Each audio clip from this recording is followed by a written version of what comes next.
Everybody, as we get started with week number 2, got a bunch of things for you and announcements here to make. I'll start with this. Now that we've done week 1, you're ready to turn in homework number 1 here. And so maybe there was a little confusion. I wasn't as clear. If you were able and to finish chapter 2, great, but it is not due today. So a couple of you emailed me over the weekend when we're kind of concerned about that. That homework 2 is not due today. That's not the intent. We had really done the lesson of chapter 2, and that's where I want to pick up today here. But I also want to do a bunch of examples, and that's what I spend the whole time really doing is examples. And if we should get so lucky, get into chapter 3, but that's not really the goal here. We're going to start chapter 3 on Wednesday. So as I lay out the week, hopefully that's what's in your mind. You've done chapter 1, you're ready to turn it in. We got started with some physics lecture, and so now we've done our speed, velocity, acceleration stuff, and so more on that as we do examples today. But I do want to point out then, my examples today will hopefully get you started. I'm hoping that you did start on chapter 2. That was my suggestion, to work on 2, so that hopefully you would come in today. Well, if you didn't get stuck, that'd be great. But kind of stuck, or on one that was kind of difficult, and then that way, as I'm doing them, you'll be able to get unstuck, if you will. You'll be able to go, oh, that's what I should have done, or that makes sense now. I see where it is. And the same advice I can give you during the week. If I get you unstuck here, great. Keep working on it, and get yourself to the point of, well, I can't quite do that one, so skip to the next one. And do what you can, but then that will open the door for Friday with your MC, and you'll probably want to go to that one then if you actually are stuck on chapter 2. But the point is, I was trying to say, is give as much work into chapter 2 over this weekend and this week as you can, so you'll know where you are, because it is due on Monday. And for many people, and most people, chapter 2 comes with no problem. But there is, 1 in 4 people who this chapter 2 just kind of hits them kind of hard, and they just kind of get lost in the details. Not that the work is so hard, but it's just that overall detail. So that's probably the best thing I can tell you about this week. Now, as we get into Wednesday, what we're going to do is start chapter 3. And I know you haven't looked at it yet, but I do expect you to read it before you come on Wednesday. And so that's kind of that big picture. And you'll see that one is introducing you to some mathematics. It is not physics. It is setting the stage for some mathematics that we'll need as we go into chapter 4. And so the physics that we do in these first 4 chapters are really this chapter 2, where we have one-dimensional motion. And now we get into chapter 4, where we have two-dimensional motion. And in order to do two-dimensional motion more analytically than we did in Physics 102, we need to learn some mathematics. And so that's what chapter 3 is. And for some of you, it'll be a completely review. Parts of it will be a review for everybody, but parts of it will be new for some of you, some math you haven't seen before. We call it the unit vector thing. So take a look at it, and that's what we'll be lecturing on Monday. You'll see also in the schedule, Wednesday, you'll see why that also on Wednesday that we only have 1 day for that chapter. It's not that long. It's just, like I said, some mathematics. And like I said, part of it will be a review for everybody, but some of it will be new, and for some of you all of it will be review, so you'll see it's a real short chapter. So I wanted to say that first. I also wanted to say here's some bookmarks, and so now that you're turning in chapter 1 here, let me pass out a bookmark. What is this? Well, those of you who had me for 102 know. It's after you turn in the homework, I'll post the solutions, and so that's the website. So type it in and bookmark it or whatever. Keep it on the side. You may not be interested in the solutions after this first chapter. It wasn't an overwhelming chapter, but maybe after chapter 2 or 3, or most likely after chapter 4, as you get ready for the exam, and that weekend before in particular. And so that weekend before, you'll probably want to visit the website, and at that point, I'll have all 4 chapters there, chapter 1 through 4. So, like I said, as you're getting ready. Also, a couple other things here to pass out. This is about the time of the year where I get a bunch of summer internship stuff, and I'll just pass one out for you. Oh, good, thanks. Probably not too interested, or I should say not that many of you might not be interested in that first one. It's kind of far away, but nonetheless, I thought I'd give you the opportunity. So take one, read it over. If you're interested in doing an internship, I think this one's all on the East Coast stuff, so you can find out if that is to your liking or you think it's neat. This one, though, a lot of you are going to be very interested in, and I know for sure this is more of a local one. This is at UCSB. It's a great one. We do it every year. We always have a lot of our students who go. There's two of our faculty members who do it, one from chemistry, Jens, and one from engineering, Dr. Nick, and they help run it 8 weeks. It's just a really neat, good foot in the door. Perhaps even a little earlier for you, but it can't hurt to find out more about it. Probably the advanced students have a little bit more of an advantage than you, just because they are the advanced students, but not necessarily true. I'm never really quite sure, and I don't think they know what exactly criteria they're looking for. Either way, I know they're quite competitive, but there's a little note on especially the local one, because they're going to bring the guys out from UCSB and talk to you directly. It looks like Friday, February the 10th. So I would encourage you, if you're at all interested, it's in this room on Friday the 10th. So not this Friday, but the next Friday. Keep it in the back of your mind there, and you may be interested in finding out more about that.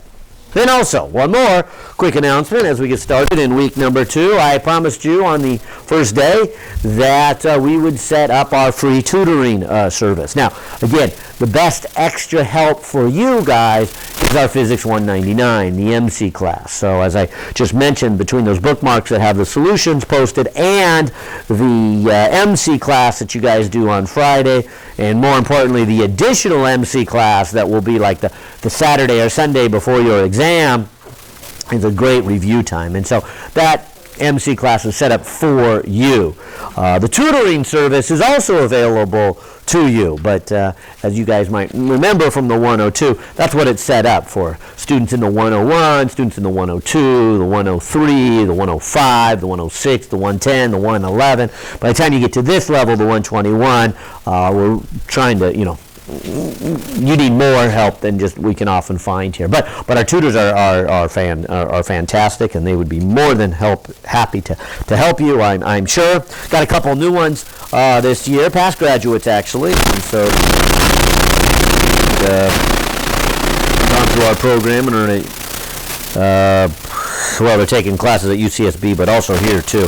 Anyway, this is the schedule, so I'd encourage you to grab one and put that in your notebook too. So if you find yourself going, I need somebody to ask a question to, or like I said on the first day, I'd encourage you to, especially between classes, or, class doesn't start till 9, so I'm sure you're up at 5 a.m. saying, I can't wait to get started on my physics. So, getting on campus at 7, that's a great place to go, and you can start studying. Now, there won't be a tutor there at 7 in the morning there, and actually I'm joking, it wouldn't even be open at 7, but dawn usually comes around at about 7:30, 7:45 and unlocks it, but I'm usually here then, so if you wanted me to unlock it, I would gladly do it. But it's my way of joking with you and trying to encourage you. Yes, show up, study there. When class is done, all of you have lab today, so if you have it right after class, great, but if you don't, you got 3 hours between, or maybe you have another class too. But if you don't, great time to study. There's a great place to be there. If 3, 4, 5 others of you from this class, it would be, good time to get to know people and kind of work on it and ask questions. Or flip it around. For those of you who have the lab right after class here today, well, that lab's going to get done today at, 1:32. And so what are you going to do? Go home? Play video games? No, you're going to want to study. So you can go over to our little tutor area there and study. So, although I know you probably have another class or a job you got to get to also. But anyways, my point is as much as you can. So there it is. Well, that's all the announcements. I told you I had a lot. I'll say it again. This class is a little different than 102 in a couple of ways. Obviously, it's much more analytical, and obviously it's one step up. But what's really the big difference? Somebody asked me it last time is no, you don't get a little cheat sheet now on the test. And number 2 is no, we won't have time for you to ask direct questions to going over the homework here. So if you finished it up, great. I'm going to have you turn it in as you're leaving, so I'll have you set it right there. Don't do it now. I want to get started with class here. I probably should have said just come into class and put it there so it's out of your hair, but you can set it right there. Or if some of you really do have a question and you want me to deal with it, hang on to it, take it to lab. We'll answer it in lab, or sometime this afternoon, or ask Don if I'm too busy in lab, or go over to the tutors there. I didn't even look. Monday hours, yeah. And yeah, so whatever. You can get that. Anyways, get that homework in, get it out of your hair. Say it again. I want you working in chapter 2 as much as you can, and hopefully you'll go right through it and want to start into chapter 3.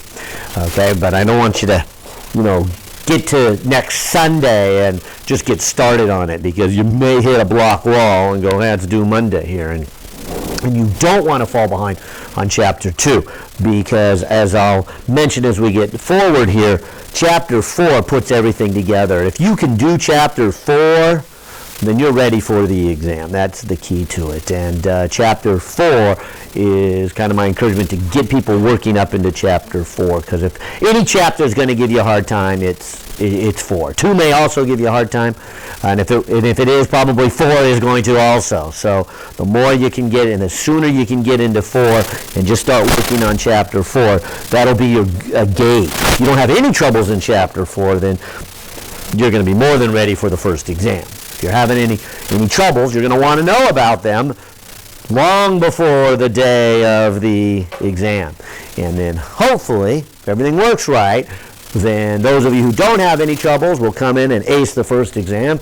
Those of you who have troubles realize you're having trouble a week ahead. We got that fixed, and you'll come in and ace the exam, and everybody will get over 90% on the first exam, right?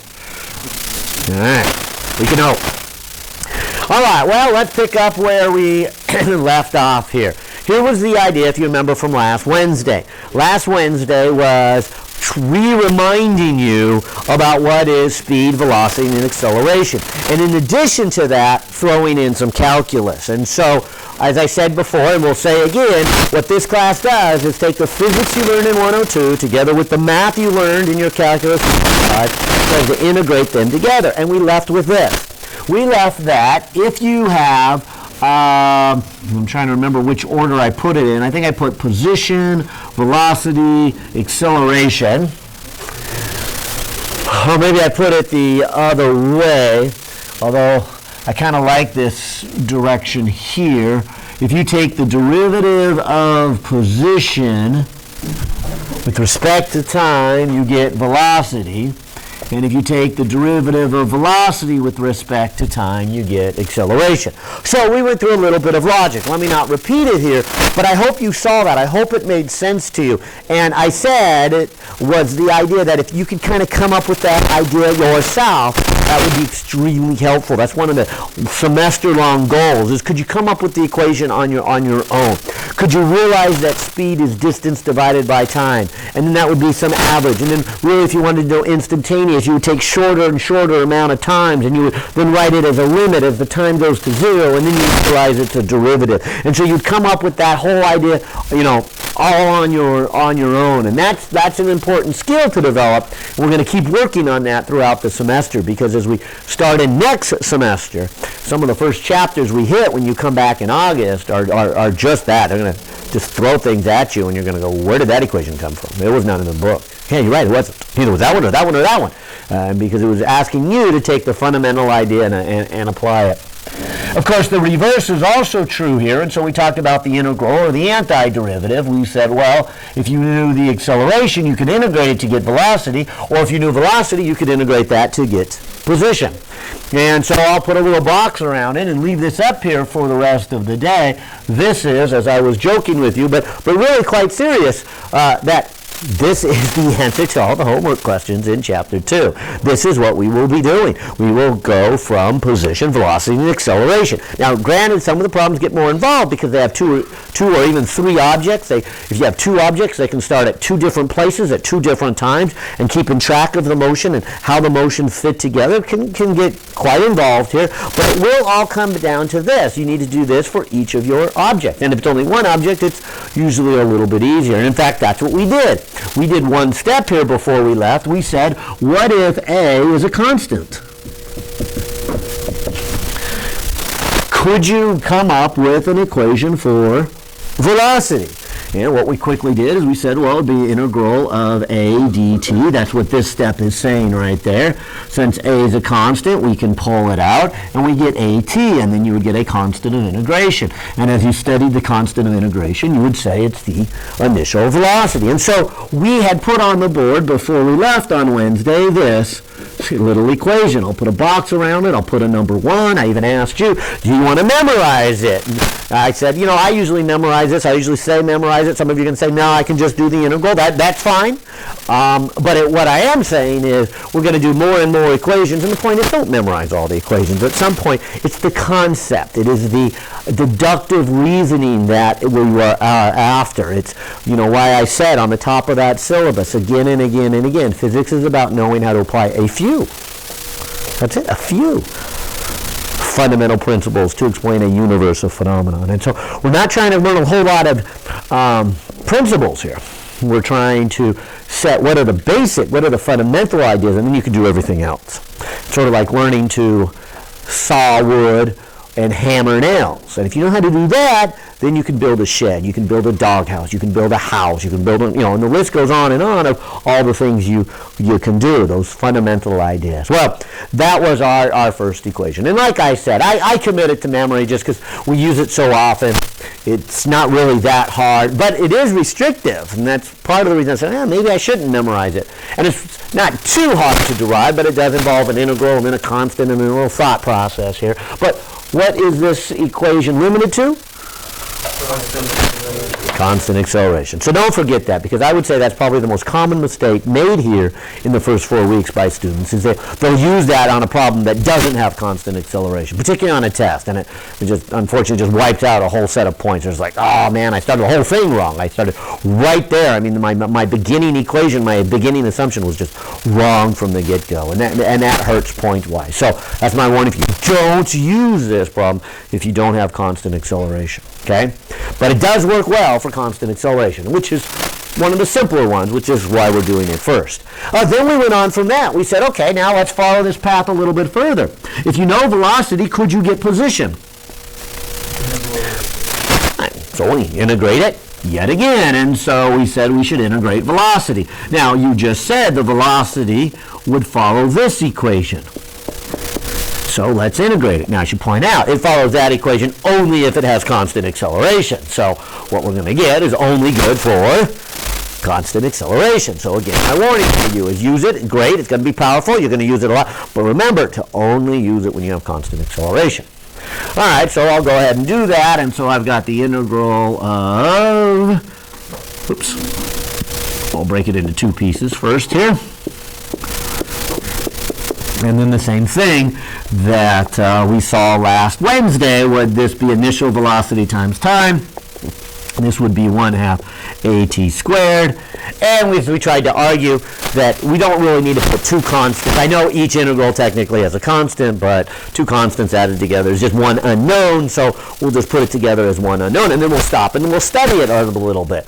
And as we study it a little bit more, like we did back here, we'll see that if time is equal to 0, these go away, and so what you're saying is the position is this constant at time equals to 0. So this constant must represent the position you get at time equals to 0, and we like to call it initial position. And so this is where we stopped.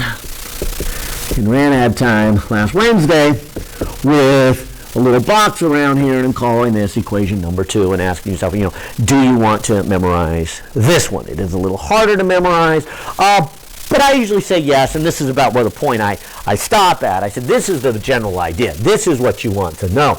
And if you integrate it once, you get this. If you integrate it again, you get this one. Okay? Not that it's so hard to integrate, so some of you may not want to memorize it. Others of you will say, they're not that hard to memorize. Okay, so you'll want to memorize it. But I'll say it again. I just want to remember, you would only use it if you had constant acceleration. But I'll keep going, because there are some more equations. In fact, your author worked out 4, and obviously he stopped there. He began to show you that, look, we can keep doing this again and again and again. We can do this, and we can make this change and this change. But if we do it too much, all we do is have a bunch of formulas, and then students want to write the formulas down on a sheet of paper, and then they want that cheat sheet during the test. And you miss the point that you need to work that particular equation out for that particular problem. And so that's kind of what we did here. I haven't done a real problem yet, but I've worked out an equation for that particular problem. I worked out an equation that gives me velocity if I know acceleration and time, and if acceleration is constant. And so this is a special case formula. I went on to integrate it again and said, look, here's that formula. It is giving me position. It is giving me position if I know time, right? And acceleration and initial position and initial velocity. But I would know the position of that thing. And it's a great equation, but it's limited to those special cases, and I need to know what those special cases are. And a lot of times to only know those special cases is to go back and rethink about it. Because here's a fun one to do. This shows up a lot. It starts somewhere along here, let's say, and the problem goes something like this. It says the race car starts from rest. Just told you. Initial velocity is 0. So the race car starts from rest at the start line. What have they told you there? Yeah, probably this one here I'd call it initial position. Now you can call it anything you want, but probably should call 0 the start line there. Okay, so race car starts from rest at the start line. Accelerates at 7 meters per second each second until it gets up to a speed of 75 meters per second. How far did it travel?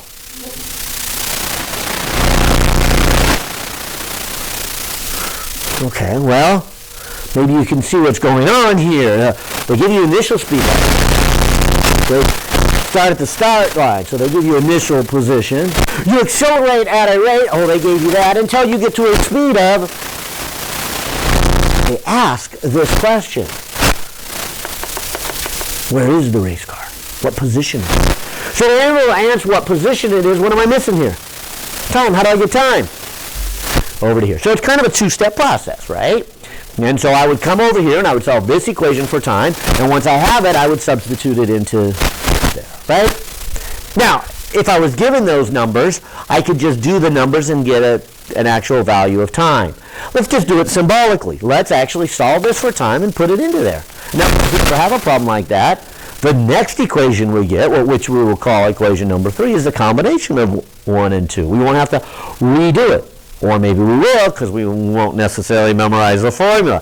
Here's where that judgment call is here. But watch this. Just to give you an idea here, is if I say, let's go ahead and solve this equation number 1 for time, I would get that.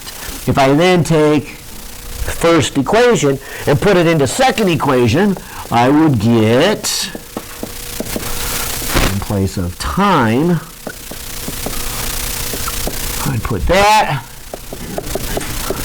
and also in place of time, I would do that.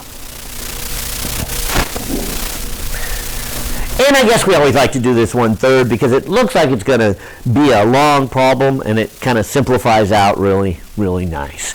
It also is a very realistic problem. Well, that's what we give a lot of times. We give a situation where we've got initial and final velocities, initial and final position, but we're not given time. And so this would be the result of that. No time is going to be in this formula. We've taken these two, combined them together, and got rid of time. So we don't need to know the time. Let's see how it comes out. This would be initial position here. When I multiply that out, that would be initial position and initial velocity, final velocity over A. This would be minus initial velocity squared over A. This over here, maybe I should do it in a couple of steps here, but this is by binomial squared here, so this is V squared minus 2V V naught plus V initial squared, and then this would be 2A squared, so those A's go around off. Maybe I'll take one more step in between.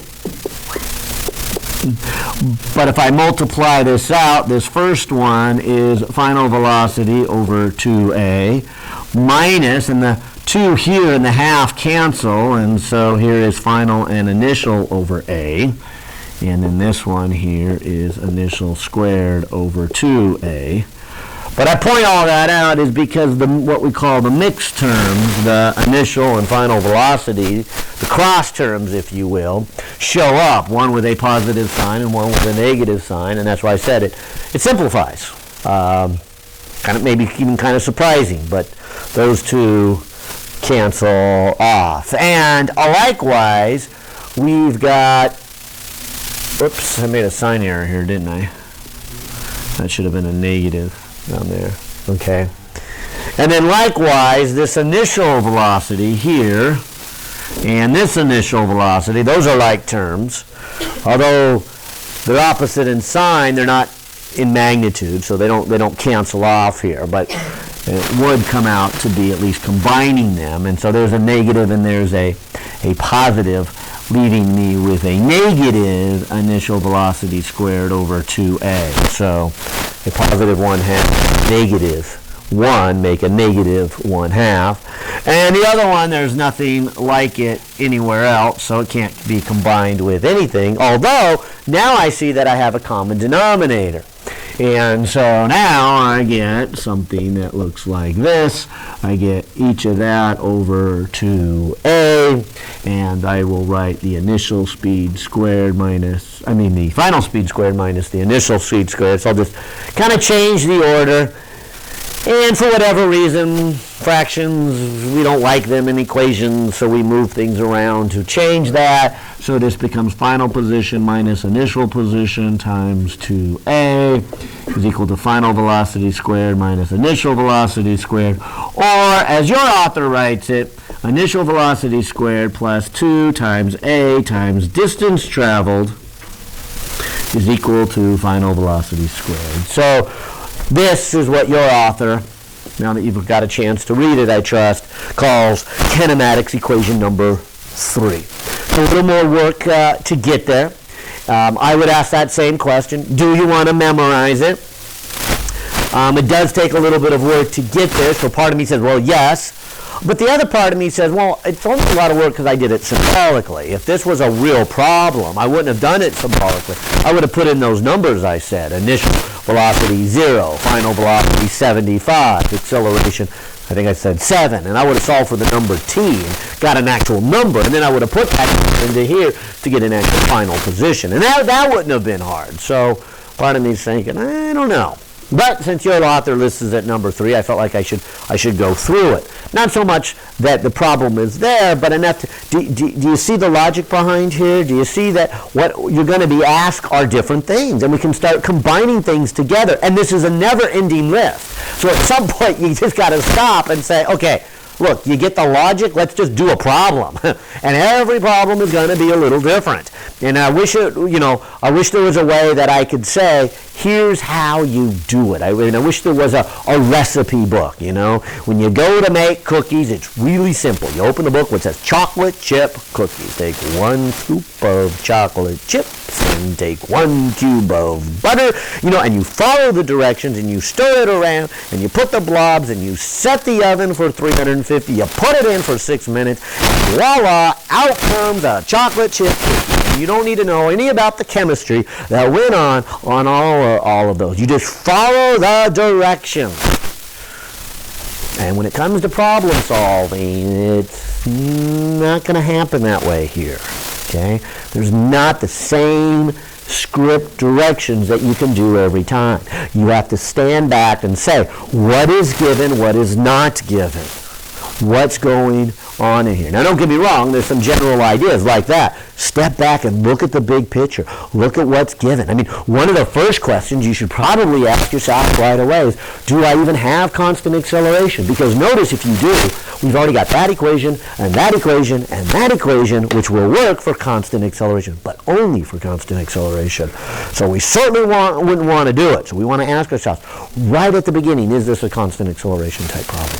And because if it's not, certainly don't start here. You come all the way back to these integrals and derivatives and you start there. And there's so many other options we can have out there that are not constant acceleration. I haven't even done any examples for you. The best I can do is just open the book and say, hey, let's read this problem. And it's non-constant. Okay. Well, how is it non-constant? Let's do that integral, and look at that. There's so many different non-constants. But the constant ones come out to be this way. In fact, your author does one more step here, and so before I actually get into some problems at the end of the book, I'll do his next step. He said, well, there are other types of problems. I mean, the one I just described to you was one where it had a constant acceleration, and they didn't give you time, but they were asking for final position. And so by combining 1 and 2, that is solving number 1 for time, put it into here, we got this equation. We can change that problem. It could be described this way. Here's that race car again. The race car starts from rest at the start line, and as it takes off, it accelerates for 10 seconds, coming to a final speed of 70 meters per second. How far did it travel? So you can see it's a very similar problem, but the difference is I've given you an acceleration for 10 seconds, but I haven't given the acceleration. I'm not even asking for it, though. I'm asking for final position. So couldn't we play the same game? Couldn't we take this one and use this one to solve for acceleration? And then put it into this one? And then come out with some other equation? Then couldn't we do that again and again and again for different options? And then at that point, it wouldn't make any sense to do all those. We've done enough to get you to realize that you can do it for many different options. So let's do it one more time. Let's do what your author calls kinematics equation number 4. And what he says is those are typical problems where they don't give you the acceleration. And so you need to take one, solve for acceleration, put it into number 2. And so I'll go ahead and do that. Starting with number 1 of them, which is final velocity is equal to initial velocity plus acceleration times time. If I go to solve this for acceleration, it's final minus initial divided by time. And so that's how number 1 comes out, and we can put it into here. And so taking equation number 2 and putting in acceleration from number 1, we get this. And simplifying.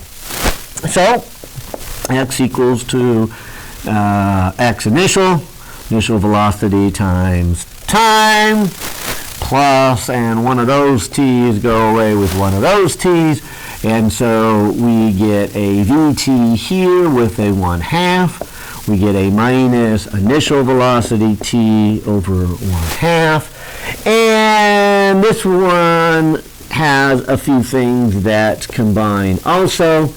Not quite as simple. Well, the problem originally is not as complex and doesn't simplify as much as that one, but it doesn't need to. And that's a negative 1/2, but that's a positive 1. So it becomes initial t 1/2. This becomes final t 1/2. These are actually like terms, so this can be written as a 1/2. This can be initial speed and final speed and a time. Your author likes to write it this way. He moves it to the other side. So it's final position minus initial position equals to 1/2 initial plus final multiplied by time. And he calls this kinematics equation number 4. And again, we're at that point. Do you memorize this one? I'm thinking, probably not. To me, I would have just done the race car problem. I would have actually solved it. I would have put it in, get the acceleration. Boom. Now, I suppose somewhere in that problem, it should have said constant acceleration in there because, it'd be a different problem. But the fact that I'm using this could only be used for constant acceleration. So there's where it comes out to be. On the other hand, this isn't such a hard one to memorize. Hopefully you recognize it from your 102 class.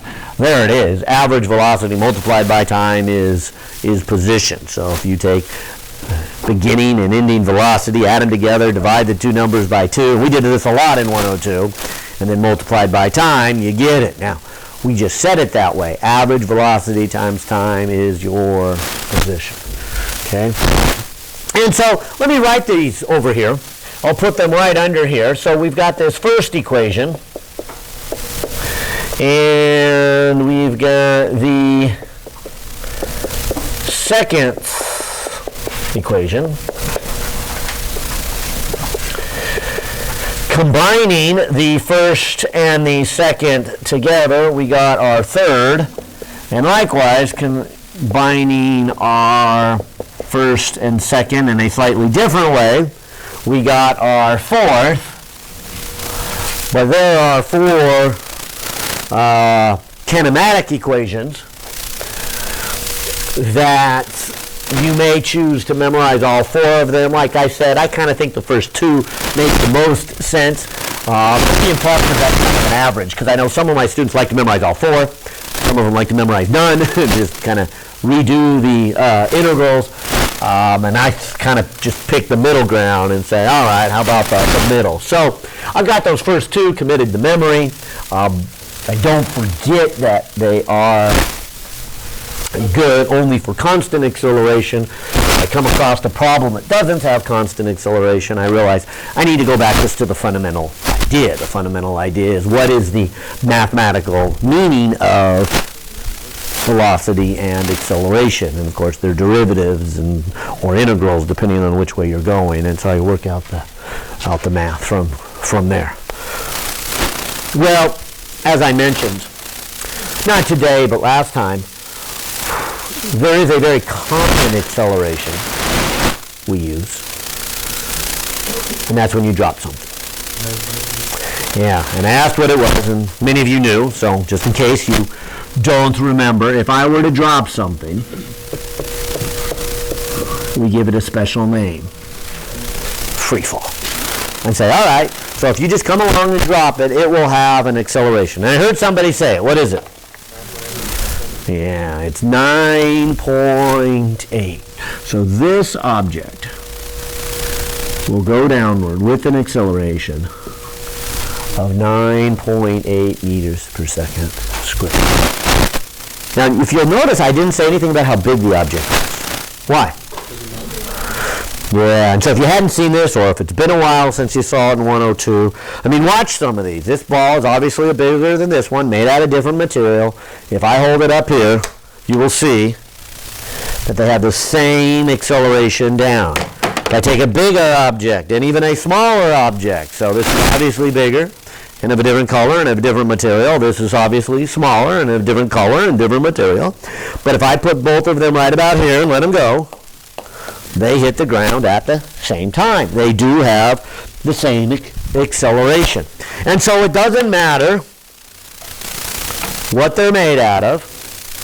They can be hard or soft. But if you drop them, they fall at the same rate. Okay? And so they have the same acceleration. It's going to make our life a little bit easier. So then we don't have to say, hey, what are you dropping? Doesn't matter. Except, if you'll notice that word free fall. What does that mean?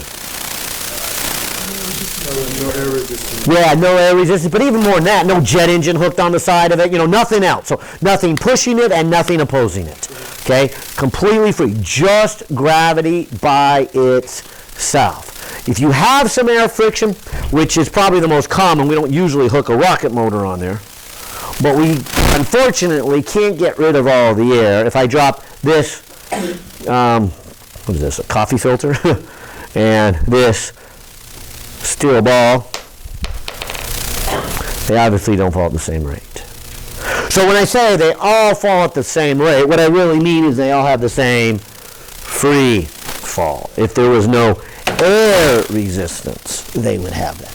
So if you haven't seen this, it's worth kind of showing it here. Here is a little tube, and inside of this tube, there is a white piece of paper that is obviously highly influenced by the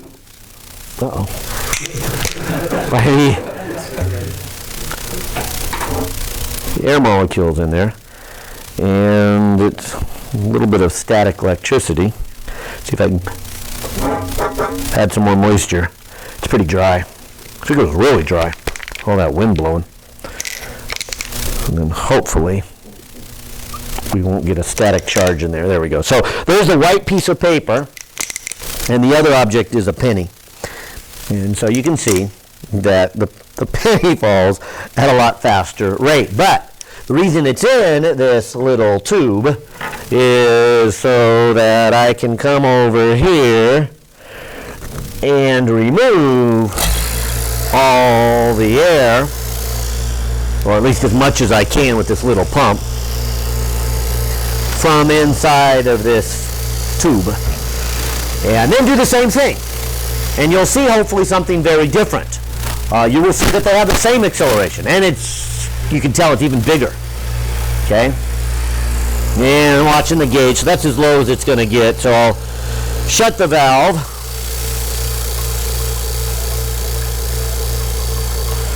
Shut the valve so the air can't get back in. And hopefully you will see a different result.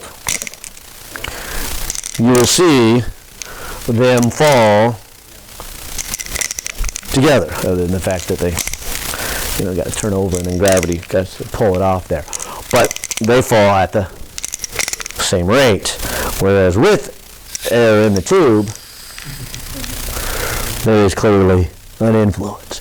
And so right now, we are talking about dropping things without the influence of air friction. Now that will soon change. Chapter 6, and Chapter 6 can be a pretty challenging chapter, but Chapter 5 and Chapter 6, we add in friction. Chapter 5, we do solid-to-solid friction, and then in Chapter 6, we do solids versus fluids friction. And so we'll revisit this in Chapter 6 and start asking about what's its acceleration. But for right now, we will just say we drop it, so its acceleration is 9.8. In fact, that shows up so much that we give it its own little symbol, little g. So if you're not familiar with that symbol, let me throw that in there. And so really what would happen is equation number 1 would become initial speed minus gt. Why the g? Why the minus? Okay, so notice the g itself does not have a negative with it. And so if we're going to call down negative, and I guess I didn't put a coordinate system on here, but the traditional coordinate system is up is positive. So which way is it being pulled? Down in the negative. So it has a negative 9.8. And so notice that g is just talking about the number 9.8. So that's what would happen. So this equation that was true for any constant acceleration has now a narrower window. When is this equation true? Only when something is under free fall, right? So it's got to be under the acceleration of gravity, and we have to be saying no air friction and no other things like rocket motors hooked to it, right? It's got to be completely free. So I would really say at this point, memorize this one. Absolutely not. It's just one step to get from there, right? Only good. And it's only good if you call down negative.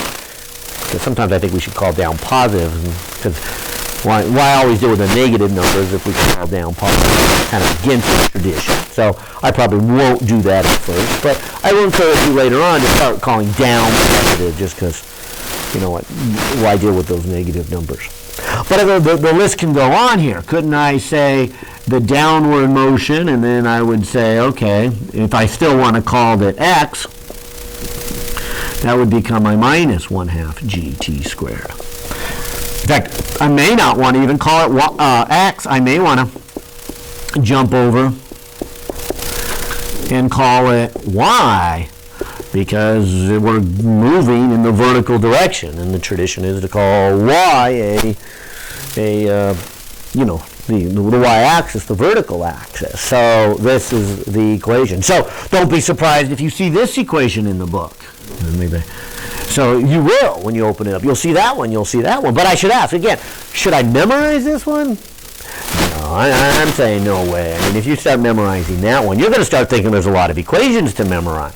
And now I think you're starting to get my point, that it's the fundamental principle you want to go at first, okay? Start there. And then we'll start seeing how things become more narrow and more narrow. And you don't want to just have a whole list of them. You want to be able to reason through. And so I would say this is clearly just an application of this one.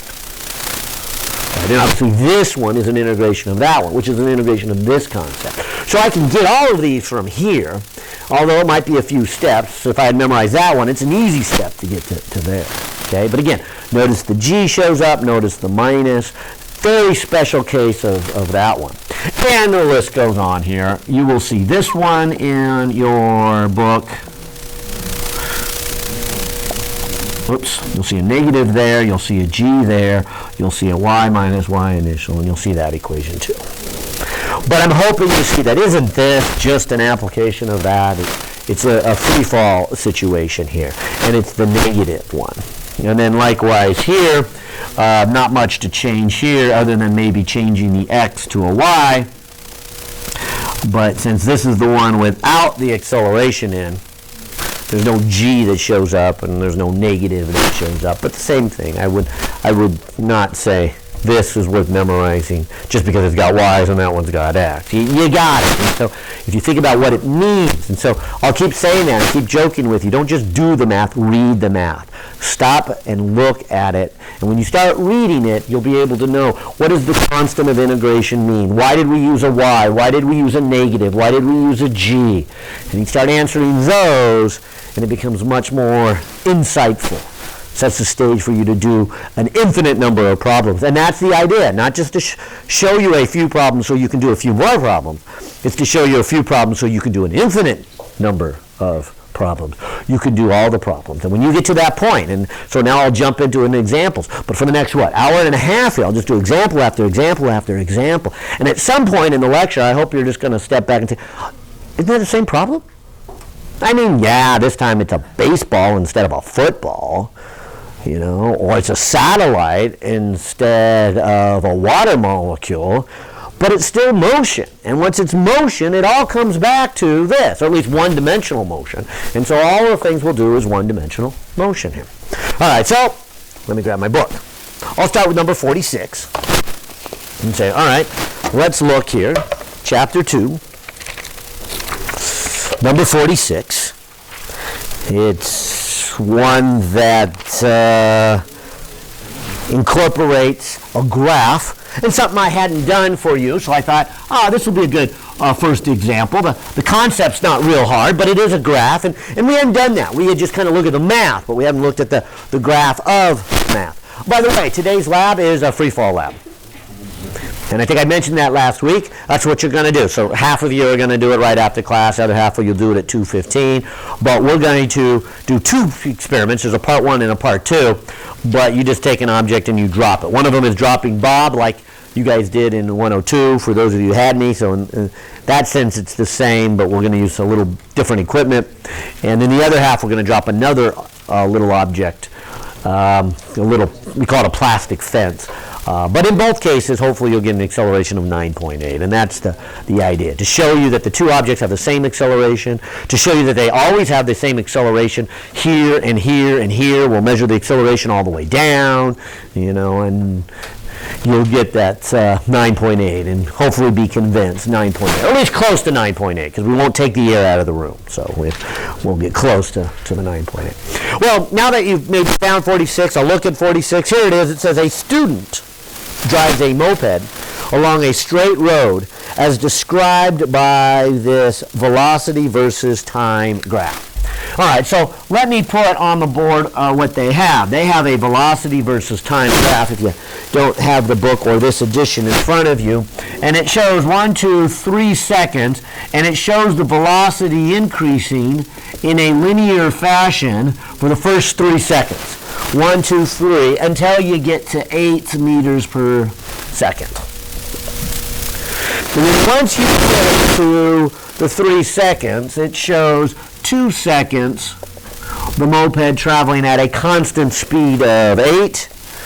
Then shows it coming to a stop within 2 seconds. And so it goes from 8 down to 0 real quick. And even more than that, it goes for 2 more seconds at that same slope. So it now has a speed of negative 8. And so let's pause here. See that graph? Could you lift your right hand and kind of show me the motion of this?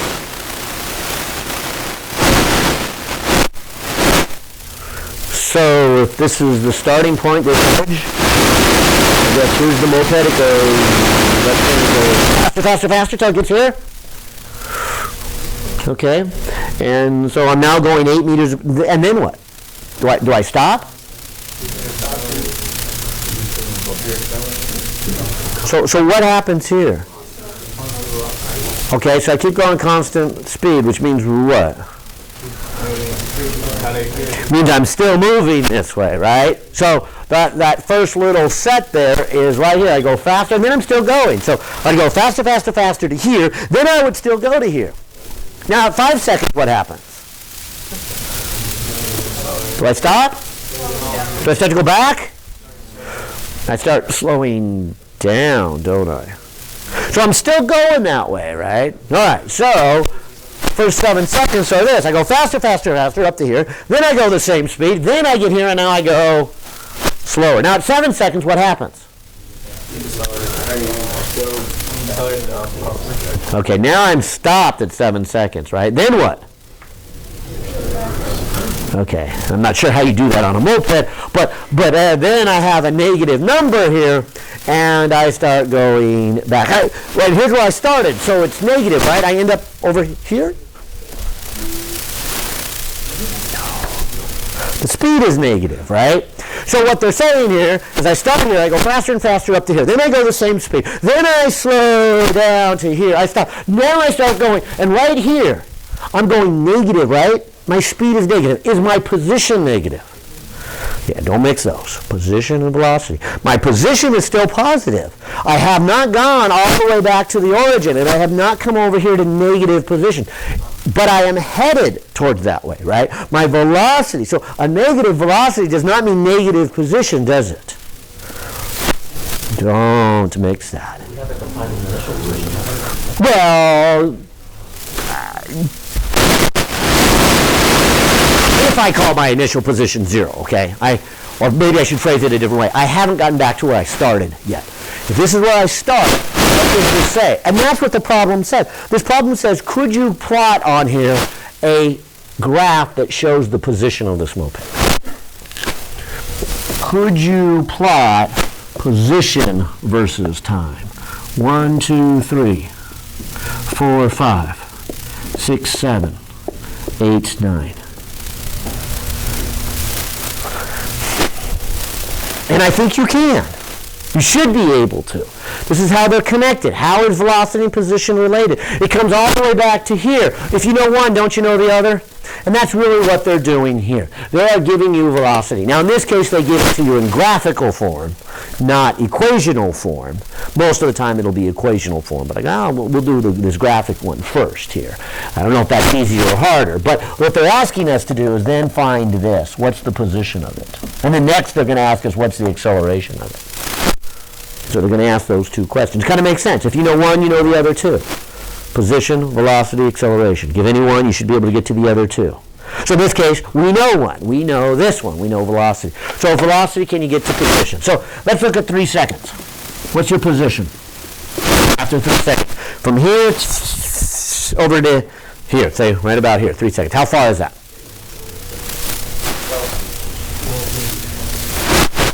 Good. It is 12. Those of you who don't see it, how did you get 12? Or maybe I should say those of you who do see it, tell the others, how did they get 12? Okay. Velocity to position is an integral, right? Now, if I had an equation, I would integrate the equation, right? But in this case, I don't have an equation. So what else did we learn from our calculus class? The integral is the linear curve. So how much area is under here? 12. It's a triangle, right? Here's the base, 3. Here's the height, 8. 1/2 base times height is 12. So I know that after 3 seconds, I am a position here at 12. But I'll ask it one further. How did I get there? How do I draw the line? Do I draw a straight line from beginning here? No? What shape does it have? Is it a parabola or is it a straight line? How do I know? Or maybe I should head back to the very first question. You always want to ask, is this a constant acceleration problem? I mean, we haven't been asked yet to do it, But we're going to, in just a second, be asked to plot the acceleration. Is this a constant acceleration problem? Oh, good. And I was going, well, 0 to 3, yes. It clearly changes along the way. So the whole trip, no. But 0 to 3, yes. Why would you say yes? All right, so good. I hear both answers. Some of you are saying, well, look at the slope. The slope is what gives you the acceleration. How do you know it's the slope that gives you the acceleration? Well, there it is. That was our fundamental learning, right? The derivative of velocity is the acceleration. So those of you who are saying the slope, you're right. It is the derivative. The derivative also gives you the slope on a graph. And so you're saying it does have a constant slope. What is that slope, by the way?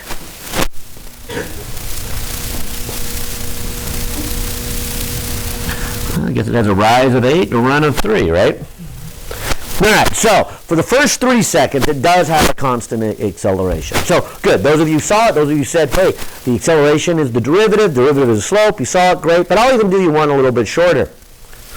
Doesn't this equation, the equation you get for velocity and time, doesn't this equation say linear? So this equation is only good for constant acceleration. So what you're saying is if I were to look on a graph that had a constant a, I would clearly tell me a is a constant. But I don't have to go there. If I look on a graph for velocity, and velocity is linear, doesn't that tell me also it's constant?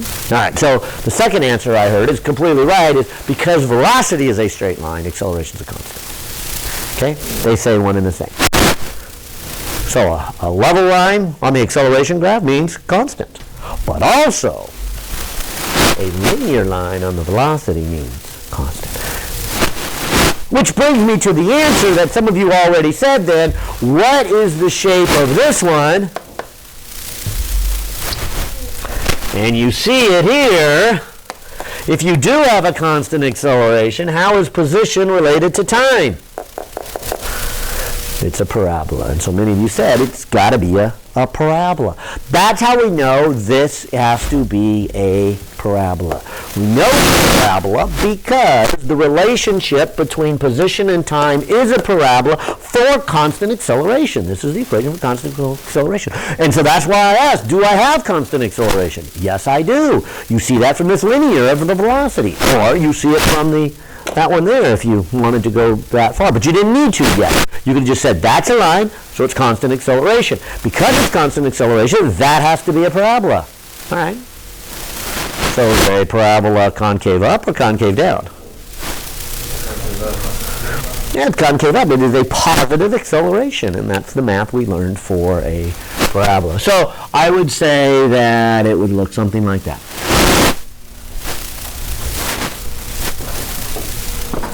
And that's the logic I would go through.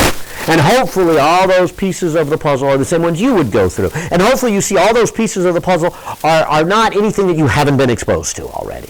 Parabolas from math whatever, derivatives from math 150, right? The equations of constant acceleration from this class, this chapter, right? And so all those, just kind of put that deductive reasoning together, okay? One thing leads to another, okay? Now let's keep going. What about 3 to 5?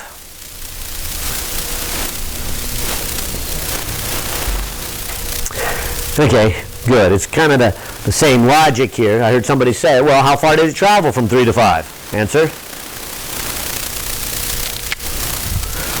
Isn't it the area under this curve? The same reason, right?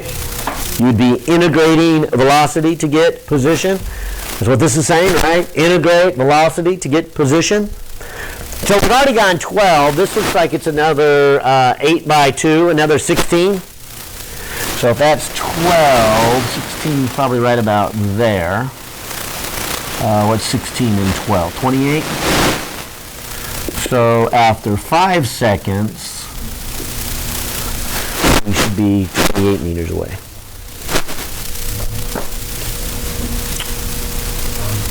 The total area, 12. 16 more. And then how would I draw the line?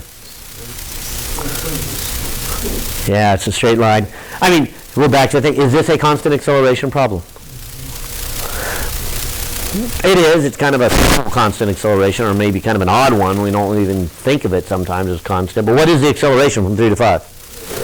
0. So if we were making a plot over here, we would say the acceleration and then goes to 0. So it's no different than when you drive your car, your moped, or your motorcycle. Typical, right? Light turns green, you get it full throttle, you get up, you get acceleration, and then you reach your cruising speed, and then you ease up on the throttle, and then you keep going at that constant speed. But that constant speed means your acceleration is 0. And so what would position versus time look like if your acceleration was 0? Well, I suppose you could argue, isn't 0 a constant acceleration? It's what you guys said, that when I asked, is this a constant acceleration problem, you said, well, no, not the whole thing, but in parts it is, because from here to here is a constant acceleration, and from here to here is a constant acceleration, sure enough. So I would look at this and say, yeah, I do have a constant acceleration. I have a simplest constant acceleration, I have 0. So you take away that term, and position becomes linear with time. And so many of you said it should be a straight line. And so sure enough, there's my straight line from 3 to 5. Okay. How about 5 to 7?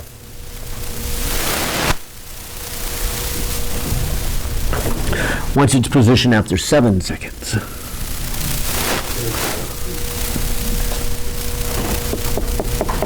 When we have to add that much more area as we're slowing down. We're still gaining distance, aren't we, right? That moped went faster and faster to here, then it went at a constant speed, now it's slowing down, but it's still gaining distance.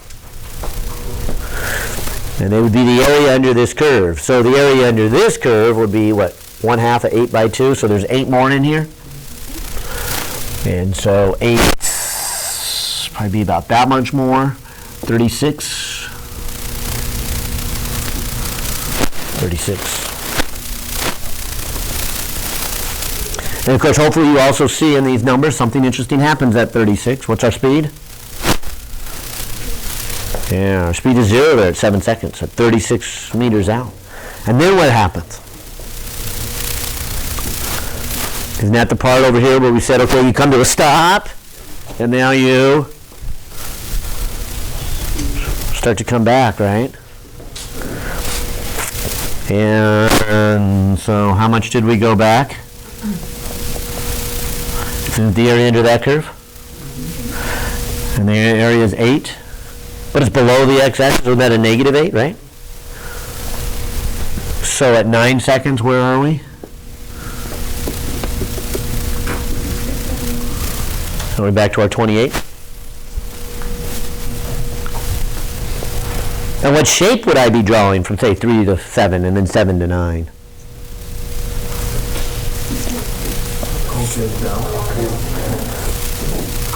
Yeah. Is this a constant acceleration from 5 to 7? 7 to 9? How about 5 to 9? Isn't the whole thing a constant acceleration from 5 to 9? I mean, I don't mean the whole thing from 0 to 5, but from 5 to 9. Just because our speed changed, don't we always have the same acceleration? Isn't this the acceleration, the slope of this? All right, so what would the acceleration be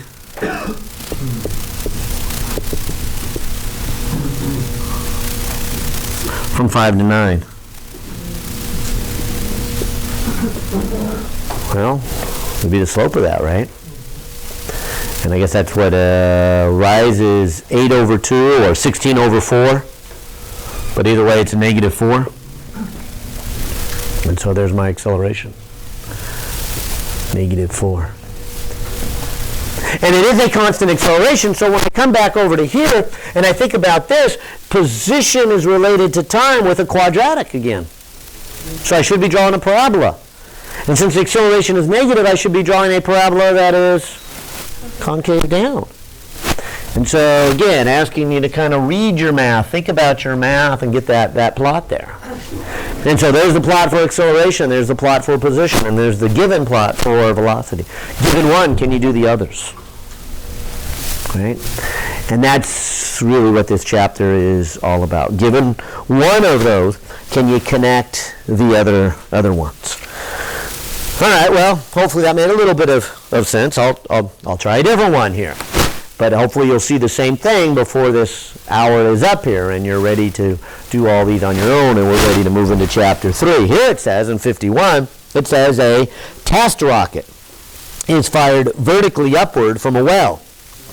A catapult gives it an initial velocity of 8 meters per second at the ground level.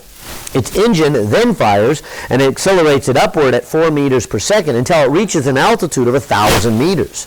And at this point, its engine fails, and the rocket goes into a free fall. A, for what time interval is the rocket in motion above the ground? B, what is the maximum altitude of the rocket? C, what is the velocity just before the rocket collides back on the Earth? Okay, so I read it through. And by the way, I would encourage you to do that first. Just kind of read through to get the gist of it. I mean, I need to go back and look at the numbers because I know they said something about the rocket starting and there was a catapult and then it had some acceleration and then it went some high and the engine fell off or broke down or whatever and then it crashed back down into the Earth. Okay, but that's what I got out of it. And then maybe I don't have all the numbers in my head, but what it'll do is allow me to come back. So just like reading your textbook, read it through the first time like a novel, then come back and read it through like a textbook. Come back and read for those details. Because once you've got the gist of what's going on, now you're ready to begin. Okay, if I erase this one.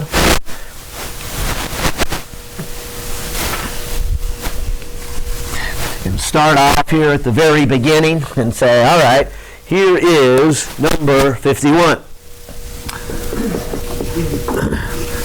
Let's come back now and read the details. Now that we've read it through and got the gist, let's look carefully at the details. A test rocket. All right. I suppose the test is that explains why the engine failed. You know, maybe they're testing a new engine and they got it partly right. Okay. Yeah, and obviously something went wrong at some height up here. I think it was 1,000 meters. We'll see. But a test rocket is fired vertically upward from a well. The catapult gives it an initial speed of 80 meters per second at ground level. Now, I guess what that's telling me is, okay, here's kind of the ground level. And it's down here. And they use the word well. I think silo might have been a better word. We often put our rockets in silos and our water in wells. But anyways, we've got this rocket down here deep in this silo here.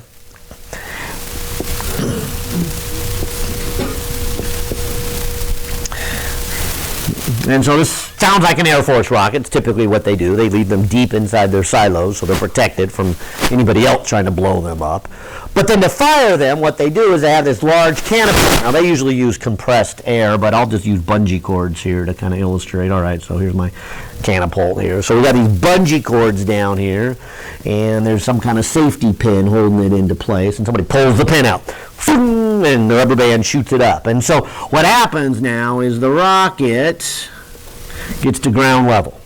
But when it gets to ground level, it has a pretty good speed, and that's when the engine starts. So you don't want to start the engine down in the silo. You just burn yourself up, you know, the flames go around there. So you got to launch it out of the silo and then fire the engine. All right? So put it down in the silo, we fire the engine.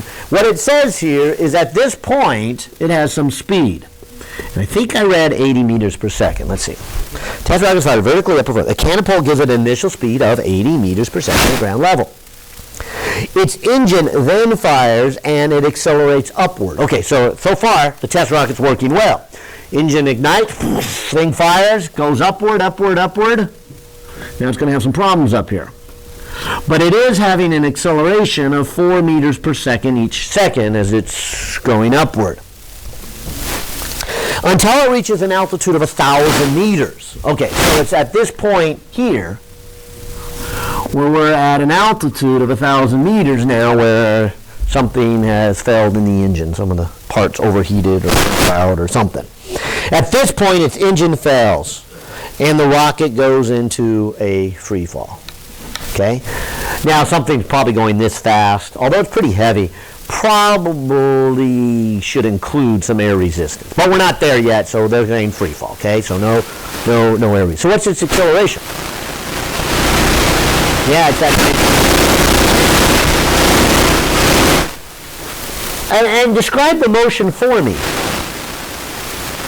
I mean, does the rocket just say, okay, engine failed, back to silo?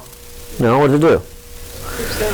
Yeah, it's going to keep going up. Now, we're only doing one-dimensional motion, so we're going to fall back on ourselves. It's probably not a good situation. But it's probably a real rocket's off to the side a little bit, so it'll land on the test site somewhere out there and not destroy our launch thing. So we can test it again a little bit later here. But we're only doing a one-dimensional motion, and we're not worrying about any air resistance. But the point is, do you see how we continue to go up? And it's that physical picture, that physical intuition that you really got to have a hold of. I mean, half of these problems are solved with the math and the equations, but the other half is making sure you got a good physical picture. Understanding what took place here. This rocket's just not going to instantly stop.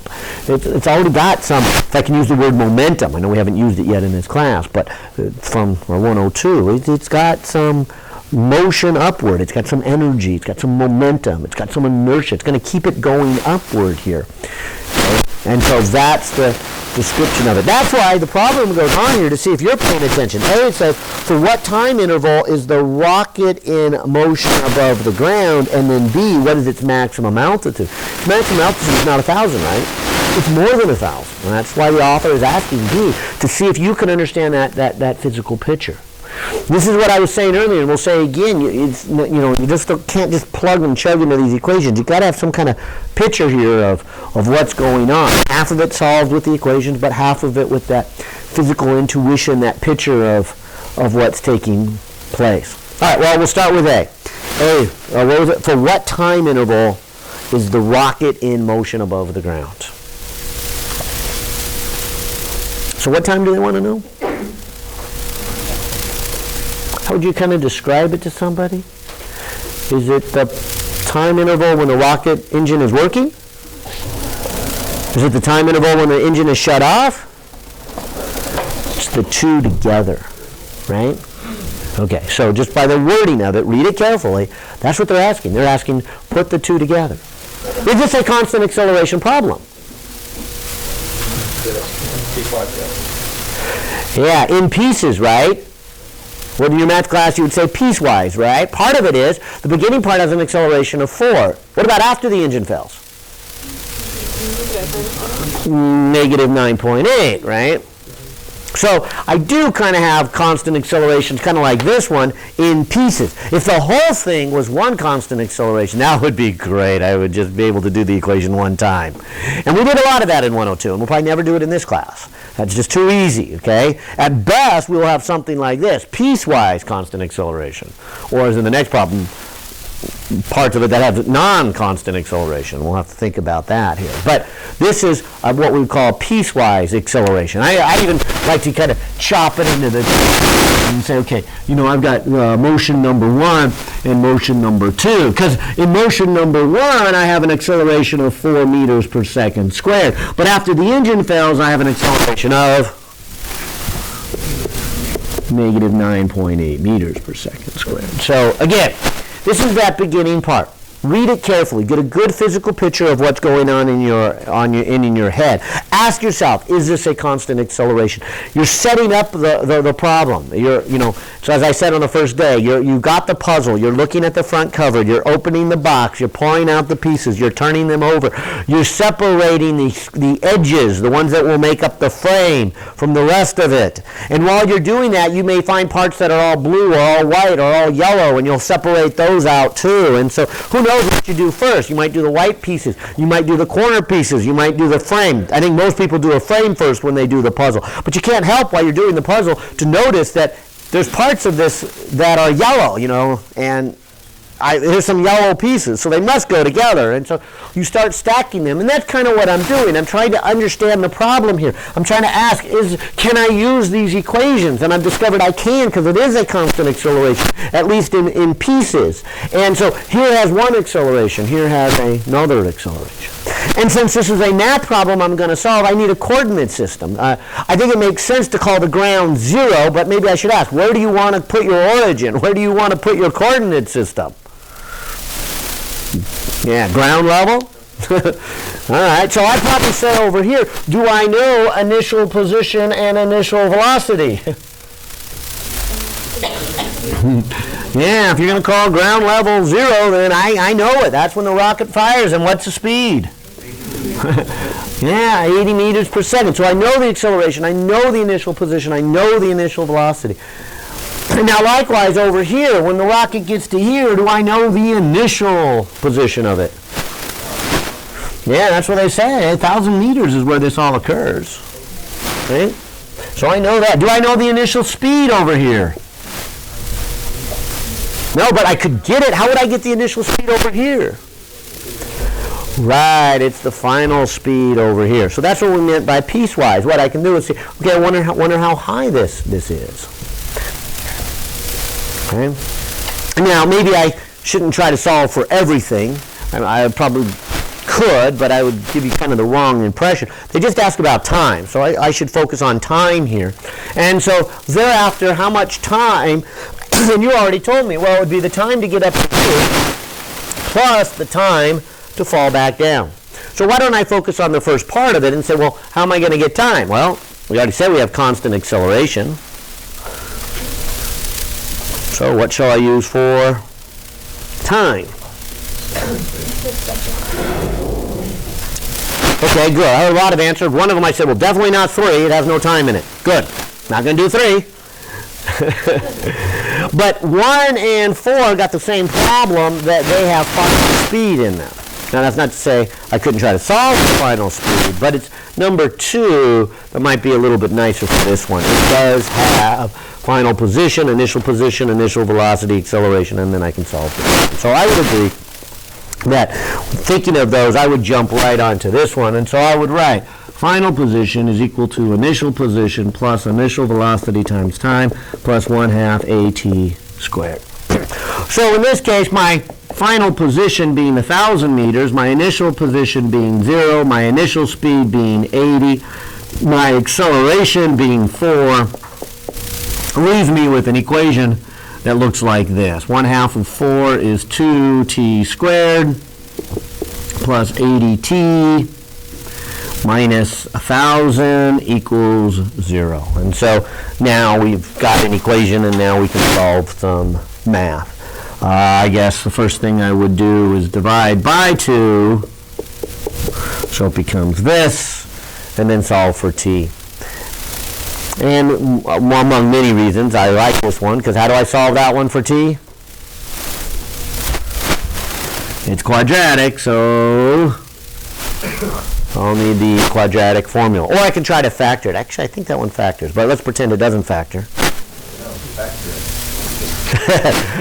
Let's do the quadratic equation, because they won't always be factorable so simple. But let's do the quadratic equation. So this is minus b plus or minus b squared minus 4 times a times c all over 2a. Okay? And like I said, I guess if I was really doing this on a homework problem or a test, I would just factor it. But this one, most of them do not factor here. So I would say, all right, let's work this one out. So I'll take the 40 and square it. The negative here with the negative there makes a positive. 4 times 1 times 500. And I'll just take the square root of that. But all of this is 60. So I have two answers, one with a plus and one with a minus. I'll do the plus first. 60 plus a negative 40. I guess that makes 20. 20 divided by 2 is 10 seconds. So one answer is 10 seconds. The other is a negative 60 with a negative 40 makes negative 100 divided by 2 makes negative 50 seconds. And so the other piece of math I wanted you to see here is I've got two answers. But I'm hoping you see physically, isn't there only one answer for the time? So which of these two do I pick? Okay, I would agree that it's the 10 seconds, but more importantly, why? Why would it be the 10 seconds? That's a good way of describing it. It's in our interval. A couple people say we can't have negative time. Is that true? We can't have negative time, can we? When does time equal to 0 in this problem? When the engine fires. Was there time before that? Oh, certainly, right? We launched the catapult rocket. We built the rocket. The test engineers were born. I mean, there was a lot of negative time. There was a lot of time before time equals to 0. So pause for a moment and read what you're saying here. You are telling me time equals to 0 is when the rocket fires. And you can have negative time, certainly, because of that. But it's not within our time interval. One simple answer is, well, negative time would be before the engine fired. That's not what we want. It's going to fail after it fired. From that alone, then the negative number gets ruled out. But we should probably also think about, because it does have a meaning. And this one we got lucky. What if they had both come out to be positive? So take a close look at what each answer means. And you will discover that one of them has a meaning to your problem. The other one was an artificial effect of you applying math, but you need to read the math. Because remember, what does this math say? What does this equation say? What did we say about constant acceleration? When can you use this? When you have constant acceleration. Did we have constant acceleration for all time? No, we only had a constant acceleration from the moment the rocket fired to the moment the engine failed. But that equation doesn't know that. That equation is going to solve for all time. And the question was, at what time is the rocket at an altitude of 1,000 with an acceleration of 4, where 0 time is defined as when it started? And so one of them is 10. What does the negative 50 mean? Well, it would mean this. It's not that this happened, but this is what it would mean. If you always had a rocket with an acceleration of 4, to get here, it would probably have to do this. It would have been thrown down by some giant with an acceleration of 4, slowing down, slowing down, slowing down, getting here and having a speed of 80, and then getting there, right? And that's what the equation is giving me. So the equation is giving me some other moment in time when it would have been at an altitude of 1,000, because it would have had to been shoved down by this giant rocket blaring, come back to here to have a speed of 80, down here to have a speed of 0, and come back there. So again, it's like we were talking last time with those significant things. Your calculator is great, but it's not nearly as smart as you. It only does the numbers, and you got to make sure you understand what the numbers mean here. And that's what it would mean for this problem. So we can get rid of the negative 50 simply because we know it's going to be a positive number, because the engine has to fail after we started it. Our definition is of starting. But it's worth taking the time to see what does the other answer mean, because it has a meaning, and it may not be a useful meaning for this problem. And if it's not, then clearly that's the one you throw away. It's just, okay, that's not. But it has a meaning. And if you really understand the math, if you are really reading the math, not just doing the math, you will see what that meaning has for you. All right, so we've answered part of the problem, which is it takes 10 seconds. Let's continue on here. Let's keep going, because it said the total time, and it goes up here, so we need the other time over here, with an acceleration of 9.8.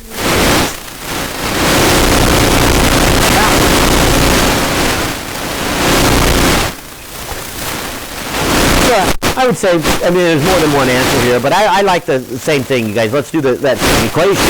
Let's do x equals to x initial plus initial velocity times time plus 1/2 at squared. So same equation. However, to use the equation over here, I do need to know what's the initial velocity here.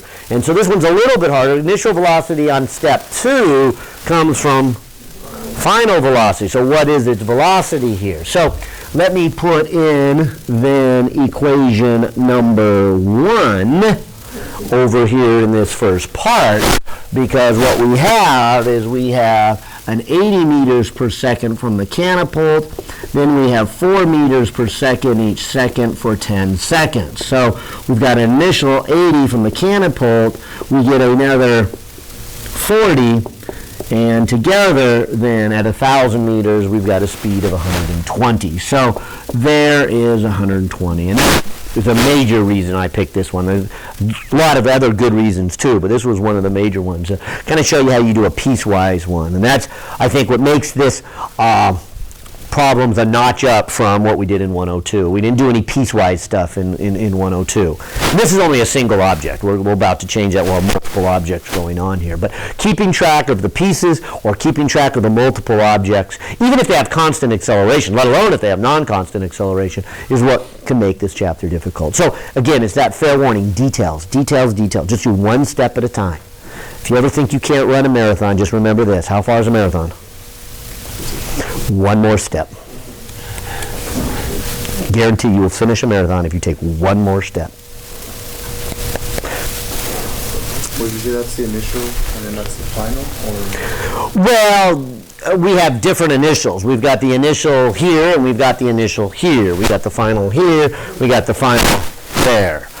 So I would be more clarifying. I would say this is the initial speed coming out of the silo or the well. This is the final speed before the engine fails, or the final speed as the engine fails. And that's why it becomes then the initial speed for the rest of the motion. So I take the final from here and it becomes the initial here. But it's also the other thing, just trying to give you a fair warning, is why if you're not following along and reading the math, you can get yourself in trouble. Because you see something like this, initial speed equals 80, initial speed equals 120. Which is it? Is it 80 or 120? You got them both written up there. You're confusing me. There's two different motions, two different set of equations, two different initial speeds. And so make sure you're kind of reading along. It's 80 for the first part, which then becomes final speed of 120, which then becomes initial speed, which then will give me some other final speed at the end of it, which I think is the next question. What's the final speed as it crashes into the ground? So I want final speed here. I don't want final speed here. I want final speed here. The negative 50 at the red dotted line up there, is it where the giant throws it down exactly? Well, what I'm saying for the negative 50 is if you really had a rocket up here with an acceleration of 4, the giant could go, but the rocket's going this way, so it would be blasting, and it would take 50 seconds for it to go here. So is that event At this dotted line, its height is 1,000. The time is negative 50. Oh, and I said that wrong. Negative 50 to get to here, because this is time 0. So it is up there, negative 50? Yeah, but its height is here, because this equation solves for all the times when it is at a height of 1,000. Right. That's how I read that math. This math said I want to solve for all the times when the height is 1,000. So it takes 50 seconds to do this, and then 10 more seconds to do that. Or 60 seconds to do the whole giant catches it. Okay?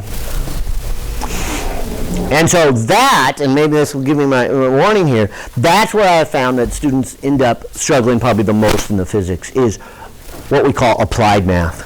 It's reading it as you go along. What do the numbers mean? Not just, here's the equation, solve it.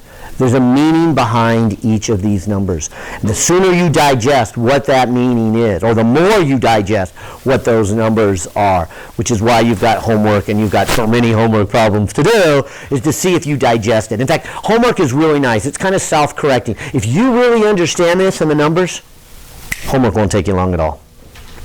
Which is the way it should be. You already know it. Why be busy with that? Do something you haven't learned. Okay. But on the other hand, if you don't know it, you will get stuck and you will think about it and you will struggle and the homework will be long, which again it should be, because you need it to be long. You need to spend a lot of time on it. So those of you who are very good at it, short homework assignment. Those of you who are struggling, long homework assignment, okay? And so it self-corrects it for just that reason, okay? And that's why I spend, an hour and a half kind of showing you as many possible examples as I can, reading the math. All right, so we got this part. Once we have that, we can come down to here and say, all right, what's the initial height? Well, in part 2, the engine fails when it is at a height of 1,000. The engine also fails when it has a speed of 120, which is what I got from part 1. The acceleration now is a negative 9.8 now that it's gone under free fall. And I would like to solve for the time when it is at position 0. And that's where my physics needs to come in. I mean, I can solve all the math I want, but I got to ask myself, what am I really looking for? I'm looking for the time when it gets back to the ground. 0. And so now I can write out my quadratic equation. And I'm quite sure this one does not factor. Negative 4.9t squared plus 120t plus 1,000. And so when you go to write this out for t, you got the opposite of 120 plus or minus 120 squared minus 4 times a 4.9. Oh, a negative. I'll put that out there. So 4 times a times c all over 2a. Now again, see how there's two answers, so we probably should think about what those two mean to make sure we get the right one as we read it. But it looks like one's going to be positive and one's going to be negative, so it's going to be an easy choice here. But like I said, it doesn't always come out that way. 120 squared plus 4 times 4.9 times 1,000, square root of all of that. And this square root is about 184.4. So if I take the negative with the negative with the negative, that one's going to give me the positive one. Okay. So let me go the negative 120 to put it together with the negative 184.4. Divide it by the negative 9.8, and it looks like we're looking at about a 31.1 seconds for one answer, and that's positive. Let me take the other one here. That would be 184.4 positive. Subtract the 120 and divide it by a negative 9.8, and we're looking at a negative 6.57 seconds. So again, not a surprise that the math gives me two answers. It should. It's a quadratic equation. But I need to stop and look at it and see, well, what does each answer mean and which one do I want? And again, as I said, the easy answer here is, where does time equal to 0 in this problem mean? That's the point where Isn't that at a height of 1,000 meters with an initial velocity? So time equals to 0 is where the engine failed. That's how I set up the second part. And then my question for you, do you see that? See how you set it up? You see how it's your choice? You have the freedom of choice, but once chosen has power over you. Remember that. Okay? You can't change it now. You made that choice. Time equals to 0 when that engine failed. You need to realize that. It's no longer time equal to 0 where it hit the ground level from the catapult. That's what it was here, but you changed it here. Did you catch that? So this is 31 seconds after the engine fails. This would be 6 seconds, 6.5 seconds before the engine fails. That's not the one I want. This is the one I want. So I guess the answer is the sum of the two. 10 seconds going up before the engine fails, another 31 in free fall, for a total of 41 seconds. And so there's my time period for this guy. Okay, 41 seconds. This one, if you kind of wanted an interpretation, I guess it would make sense. You'd have to say, well, change colors maybe to orange here, but if this is going to be time equals to 0, 6 seconds earlier, it must have been back here somewhere.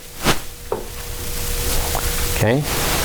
And so this is where it would have to be if, again, the giant was down here throwing it up, because it has to have an acceleration of 9.8.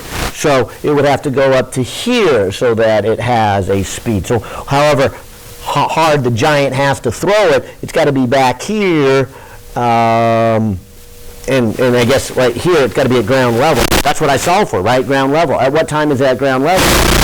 And so giant would be throwing it from ground level 6.5 seconds earlier. As it slowed down for 6.5 seconds, so there's time equal to 0. So it got to 1,000 meters. And so there is a meaning to it. Not very useful for our particular problem, so we'll throw it away. We want the other meaning. So we want the meaning that it took 10 seconds before engine shut off, and we want the meaning that it took 31 seconds before it crashed down. And so the answer I would put on my test and box it in and say 41 seconds. And I would get my full credit. I think there was another part of this, wasn't there? There was a B. What is the maximum altitude? All right, so coming over to here, I can probably answer that one too. Now, the maximum altitude occurs over here in part 2's motion.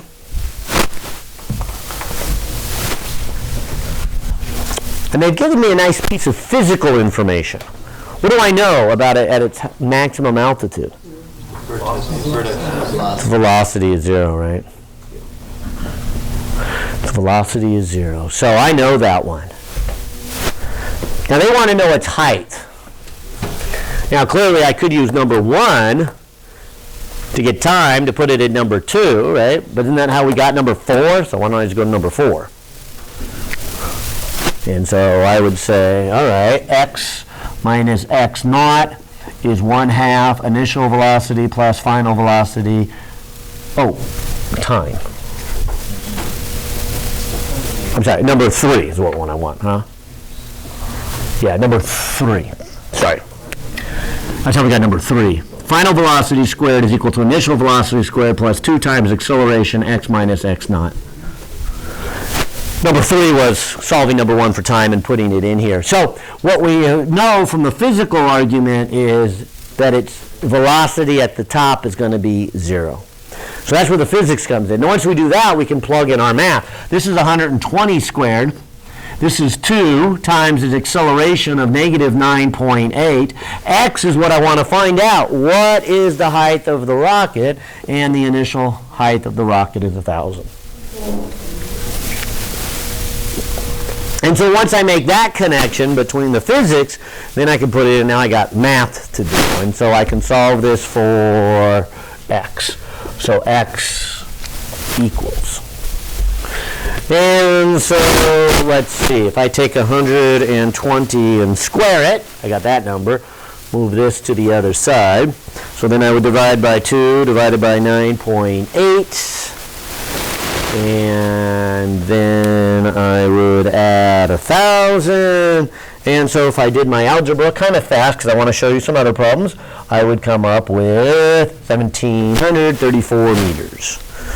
And so that is the height of this rocket at its maximum. So essentially, it's already 1,000 when the rocket cuts out, and now it goes up another 700. Right? C, what is the velocity right before it makes impact back on the Earth?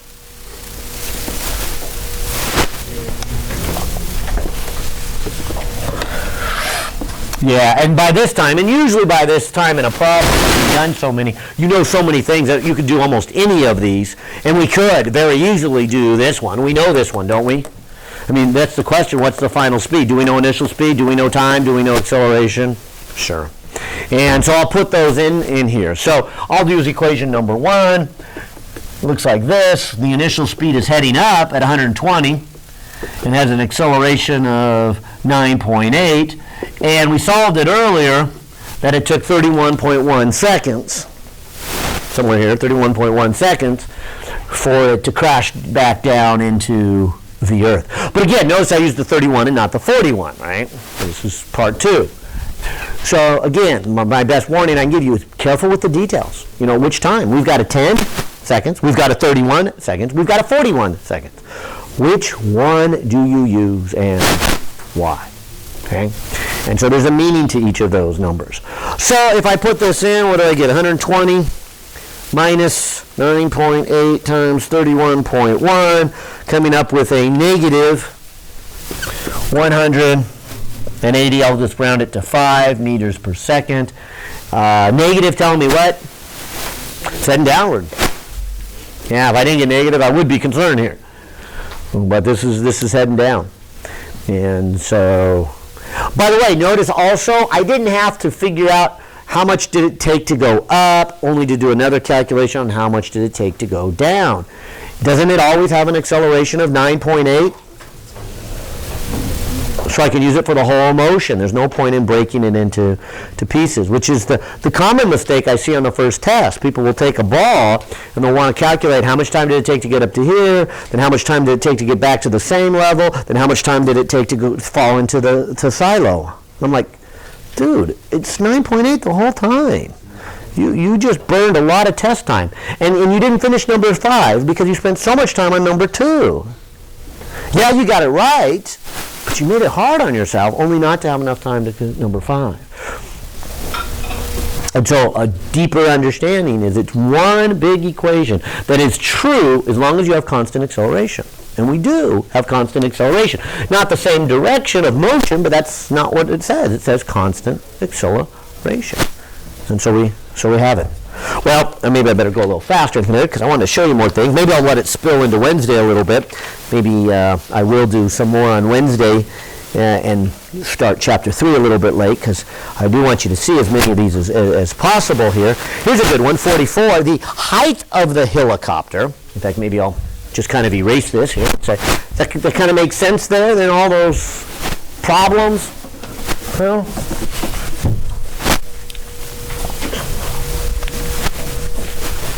and now that we've done a couple of problems, are at least beginning to see how they're the same? And you'll see the same thing here. Now, I always try to throw something that we haven't seen quite before, but it's the same logic applied again and again. This one has a helicopter. This one says, number 44, a helicopter. The height of a helicopter above the ground is given by this equation, h equals 3t cubed, where h is the height in meters and t is the time in seconds. After 2 seconds, the helicopter releases a small mailbag. How long after the release of the mailbag does the mailbag then hit the ground? Okay, so step 1 is think through to get a good physical picture of what's going on. I like to draw little pictures, and I'm a terrible artist, so you can't. I'm sure your pictures can't be any worse than me. It's not about a good picture. It's about getting it programmed into your head on what is going on here. So they said something about a helicopter. All right, whatever the heck a helicopter looks like. It's got, I guess, a skid plate. It's got a passenger compartment, and it's got a. All right. So, no, there we go. All right. See? Terrible helicopter. But at least it gives me enough to know that there's this helicopter here, right? And so I've got this helicopter, and it says it takes off and has the height above the ground given by this formula. So h equals 3t cubed. And so there's my equation for my helicopter. Well, I got a lot of questions about that equation. But then it says as the helicopter takes off, after 2 seconds, it releases a mailbag. All right, so it takes off, and so somewhere up here, 2 seconds later, Looks a little bit like Mickey Mouse.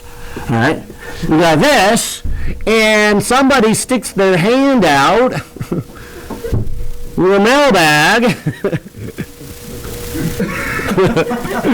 and drops it, right? And they only got 3 fingers apparently, okay?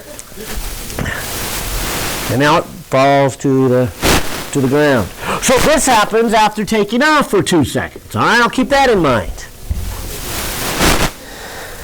And again, just kind of take your time, read it, make sure you got a good physical understanding, because really a good physical understanding will stop you from doing a lot of silly things, a lot of wrong directions. How long after the release does the mailbag hit the ground? So they really want to know how much time the mailbag's in the air, right? Oh, maybe I should start there with the motion of the mailbag. What would the mailbag's motion look like? Just straight down? Kind of like this, just let it go? Almost. Wouldn't the mailbag do this? Like the rocket? Why? Yeah, it's already going up, just like the rocket, right? When that rocket burned out at 1,000 meters, it had some speed, some momentum going up, didn't it? Does this mailbag have a speed, a momentum going up? Sure does. It's whatever the helicopter is, right? That's the physical problem. You miss that, and you start doing the equations right, and you start calculating it, and it's all wrong. It's all wrong because you didn't see the picture, but the mailbag is on its way up. In other words, does the initial velocity of the mailbag equal 0? No. What is the initial velocity of the mailbag? Whatever the velocity of the helicopter is, right? All right, so that's what makes it a little harder problem. The height of the helicopter after 2 seconds. Okay? Now, like I said, if you don't see that physical picture, you can do all the math right you want, but you will get to the wrong answer because you set up your conditions wrong. You didn't see what was happening in that physical picture. So again, half of it from the physical picture, half of it from the math. Is this a constant acceleration problem? What is the acceleration for that mailbag? Even when it's going up?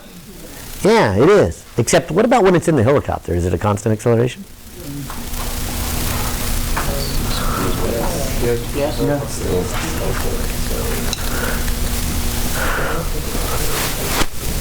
Well, they were nice enough to give me the equation for this helicopter.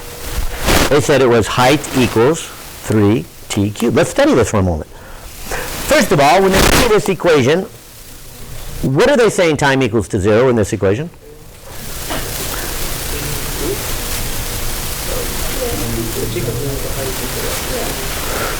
Read it carefully. When time equals to 0, height equals 0. So when is time equal to 0 in their equation?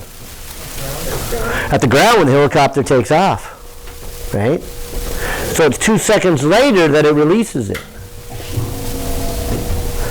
Now keep that in mind how you want to set it up. There is no one way of doing it. So we can do this different ways, but I do need to know this. Does time equal to 0, does that occur when the mailbag is released?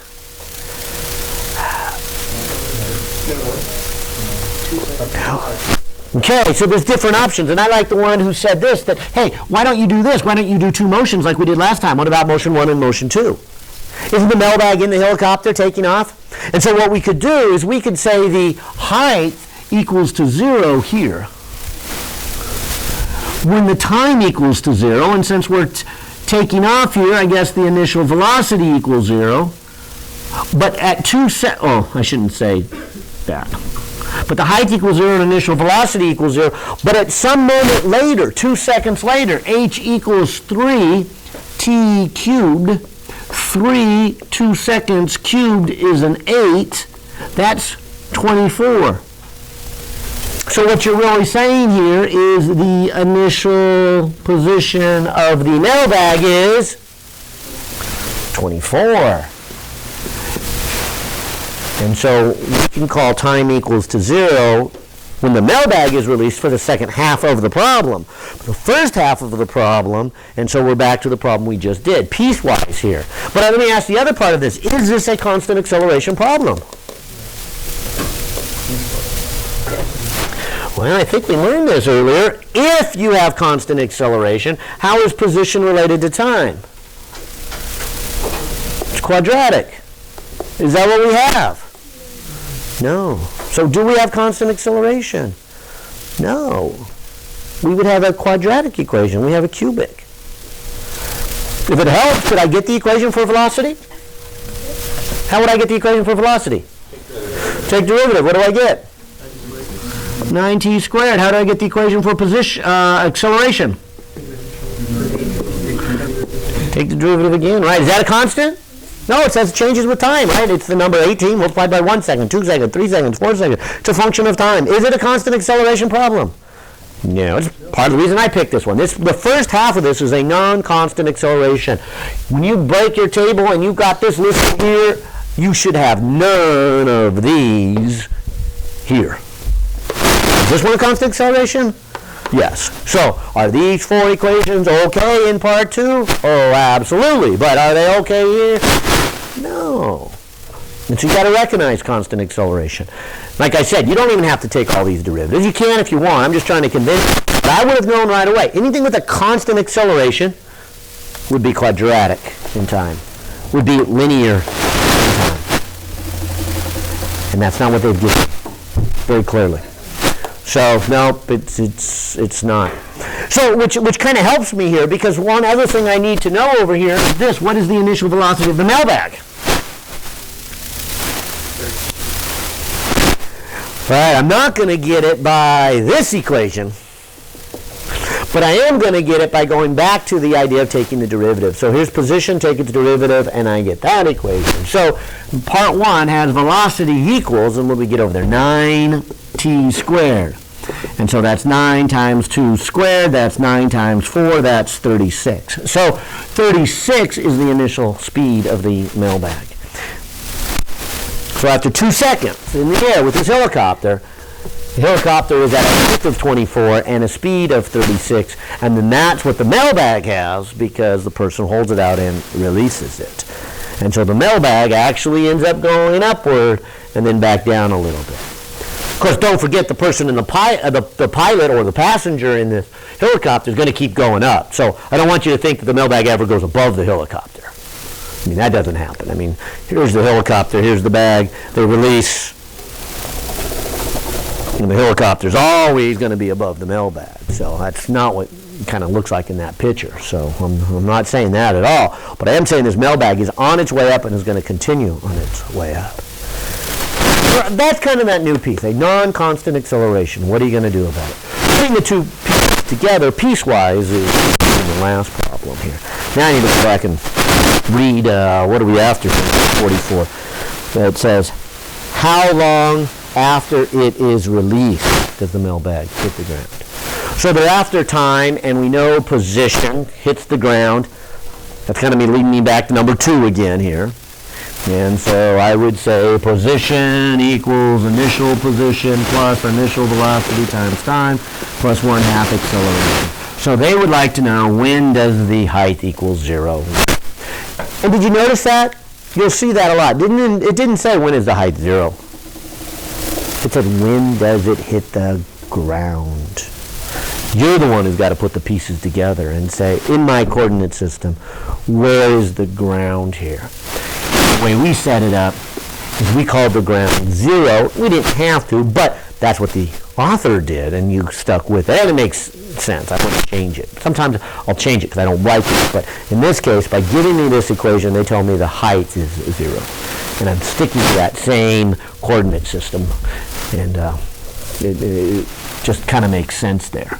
36, I've got t, I've got minus, and I'll go ahead and put the 1/2 and the 9.8 together, and there's my acceleration. So there's my quadratic equation again. Let me just make this one positive, which I guess makes this one negative, which makes this one also negative. Bummer. I don't know if that's any better. I was trying to look for something a little bit better. But nonetheless, changing them positive or not, it's the quadratic equation. So I need the opposite of b, which is 36, plus or minus 36 squared minus 4 times a times c all over 2a. And that would be the time there. And of course, not surprising, there are two, and we should probably talk about those, but I only want one of those. I'll start with this one, 36 squared. A minus and a minus make a positive. 4 times 4.9 times 24, square root of all of that. And this is about a 42.0. And if we do the plus, we've got 36 plus 42 divided by, and coming up with 7.96 seconds there. If we do the minus, we've got 36 minus 42, which is going to be a negative number, minus 0.612 seconds. So there again, we have a positive and a negative. So haven't really given you any hard ones yet. Good. We don't want to give you any hard ones this first chapter here, or second chapter. We'll wait until we get to chapter 10, and we'll make them a little bit harder, build up to that. But one's positive, one's negative. Clearly, which one do you want? Yeah, the positive one, it's after you release it. The negative one, does it have a meaning? Well, sure. The math says solve all the times when it has a height of 0 and has an acceleration of negative 9.8. And for the mailbag to be at this spot at time equals to 0, I mean it would have to have come up and gone back down. So in reality, it was in the helicopter, it didn't do this, but that problem doesn't know it. That math doesn't know it. So it's solving for some giant mole underground, pushing it up and slowing down. And when it gets to here, it happens to have a height of this and a speed of this. And so it would have had a cross at 0.6 seconds earlier. So it would have taken 0.6 to go from there to there, and then another 7 seconds to go all the way around. Is that a question or a stretch? Stretch? Okay. All right. Well, maybe there's time to maybe do one more in here, or certainly to set it up so we can maybe do another one. Actually, this will be a good one to do. Let's do 60. It's mathematically not a real hard one, but it's got a nice little play on the physics like this one. And if you see it, you'll think this is an easy problem. If you don't see it, and you'll either think it's a hard problem, or you'll think it's so easy, you'll write down an easy equation, and you'll get the wrong answer and move on.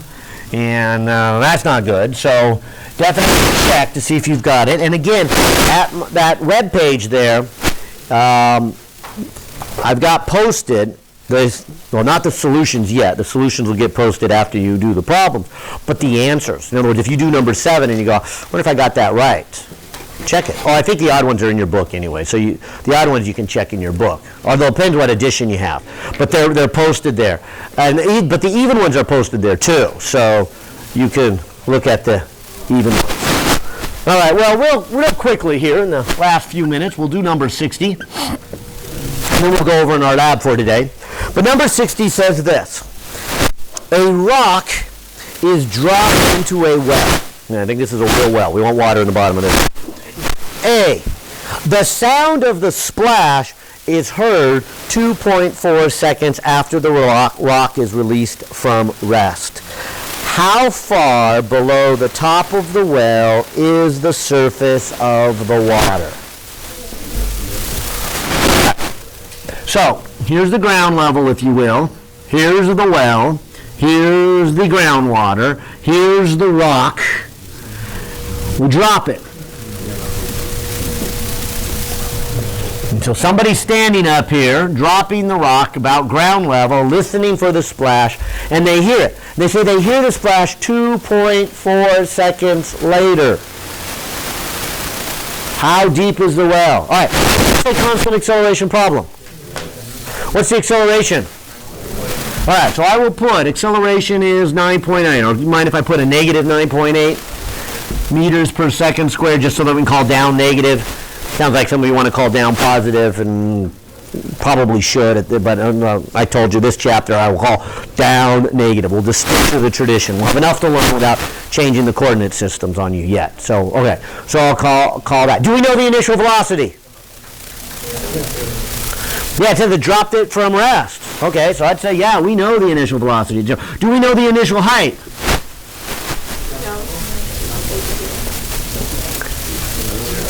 Okay, good. I'm hearing both. I would say, yeah, it depends where you want to call your origin equal to 0. If you call this 0, then obviously it goes down and it's negative. If you call this the 0 point, then I'd say we don't know the initial height because we don't know where it is, but then we know the final point. So it's either one or the other. So why don't we just call this, since we're short on time, the 0 point. And so I would say, yes, we know the initial point. What we don't know is the final point. And the final point is going to be negative something because it's going to go down. Okay? And obviously that could be reversed. We could know the final point is 0 and it started at some extra height that we don't know. So the choice is yours here. Do we know the time it takes? And this is where the physics comes in, and I'm sure why your author made it a magenta color there.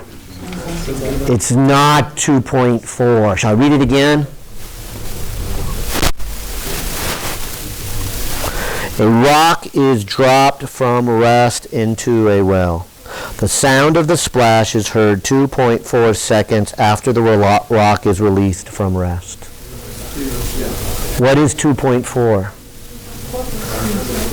It's a combination of T1 falling down, splash sound traveling up T2. The two together is 2.4. If you miss that, you would have just set time equal to 2.4 to this. We would have gone to equation number 2. You would have solved it, no problem, and you would have moved on, right? And that's why careful reading. What did they say? They didn't say it took 2.4 seconds for the rock to fall. That's what you interpreted the reading to say, and that's not what it said. Okay? So I would say this is T1, and that this problem really has two pieces, a part 1 and a part 2. And so let's move on to part 2. Part 2 is the sound coming back up. What's the acceleration? Now this is going to take us back to our sound waves in Physics 102. What do we know about sound waves? Yeah, they travel at a constant speed. They don't go faster, slower. They're not rock slowing down. So its acceleration is 0. What's the speed of them? Yeah, you need to go back and look at room temperature. They're about 340. Later on in the problem, and I deliberately did not read that far, but near the end of it, he said, go ahead, since it is cold in the well, use a slower speed of 336.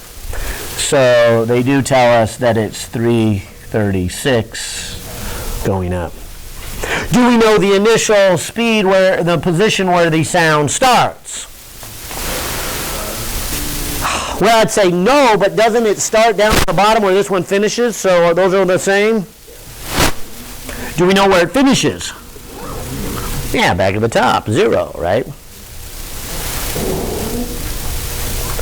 All right, now we'll have time just to write out the equation, maybe not to solve it, but here's what I would do for this equation. For this equation, I've got a position here. I would grab this one and say, all right, x equals, and I will put in x initial, which is 0. I will put initial velocity, which is 0. And then I will put in a negative 9.8 t1 squared. And that would be my first equation. What is the position of this rock? Oh, half. Thank you. Yes, got careless. Trying to rush here. Yes, 1/2. All right. So there is my equation. Also, I would use that same equation coming up. I would say coming up, its final position is 0. Its initial position, I don't know, but again, like I said, my initial position is going to be that one there. My initial speed is the 336 T2, and no acceleration. I'll actually put a 0 there. And so now I can put those two pieces together. I can take this one and put it into there and say 0 equals, and so I will have a negative 4.9 t1 squared plus 336 t2, right? And so that initial position is that, right? How do I solve that one? Are there two unknowns there? So what am I missing? T1 plus T2 equals 2.4. There it is. Right? So maybe I should move it to this side. 4.9 T1 squared equals 336 T2. 336 T2 is 2.4 minus T1, right? And so now I have a quadratic equation for T1, solve T1, and I've got the time for the rock to fall down the well. It's quadratic. I probably have two, so I need to pay close attention to which one do I want. But there would be my solution. Can that make sense? And maybe we'll do a few more here on Wednesday before we actually get started, because I know that this one can be your challenge. Anyways, we're done here. I'll see half of you in lab in about 10 minutes, and we'll do our 2 free falls and learn about the equipment. I'll see the other half of you in 3 hours. We'll do some more free fall.